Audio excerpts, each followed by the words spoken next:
దేవునికి స్తోత్రం. మన రక్షకుడైన యేసుక్రీస్తు పరిశుద్ధ నామంలో మా హృదయపూర్వకమైన ఎల్రోయు వందనములు.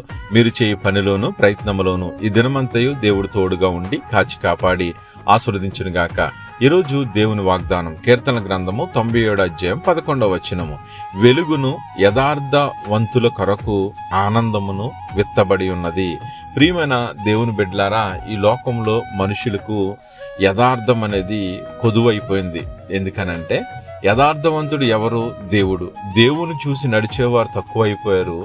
మన లోకములో ఉన్న లోకాశుల్లో ఉన్న లోక క్రియల్లో ఉన్నటువంటి మనుషులను హృదయాలను చూసి వారి వైపు చూసి చాలా మంది నాశనం అయిపోతున్నారు. ఆనందం లేకుండా అయిపోతుంది.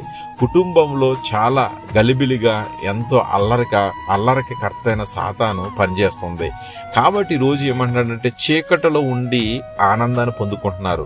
చీకటి క్రియల్లో చెడ్డ క్రియల్లో ఆనందం పొందుకుంటున్నావు. కాబట్టి నీకు ఎల్లకాలము నీ కుటుంబంలో ఆనందం ఉండట్లేదు. కానీ దేవుడు ఏమంటాడంటే వెలుగును యథార్థ హృదయాల కొరకు, యథార్థమైన హృదయం మనకు కావాలి.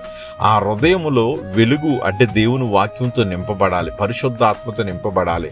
అది ఆ రీతిగా దావీదు హృదయం నింపబడ్డది. దావీదు యథార్థ హృదయముతో ఈ మాటను చెబుతున్నాడు. ఇదిగో యథార్థ హృదయాల కొరకు ఆనందం ఉంది, సంతోషం ఉంది. అది దేవుడే విత్తుతూ ఉన్నాడు. కాబట్టి ఈరోజు దావీదు సంతోషముతో గంతులు వేశాడు, ఆరాధించాడు, ఆనందించాడు, అభిషేకం పొందుకున్నాడు, రాజుగా ఆయన పరిపాలన చేశాడు.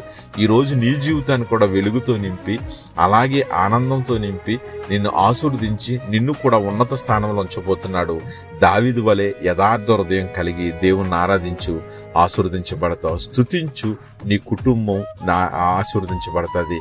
అటువంటి కృపలో నీవు నీ కుటుంబం వర్ధిల్లింపచేసి దేవుడు వెలుగునిచ్చి యథార్థ హృదయం ఇచ్చి ఆనందం ఇచ్చి సంతోషకరంగా నడిపించును గాక. ఆమెన్. God bless you.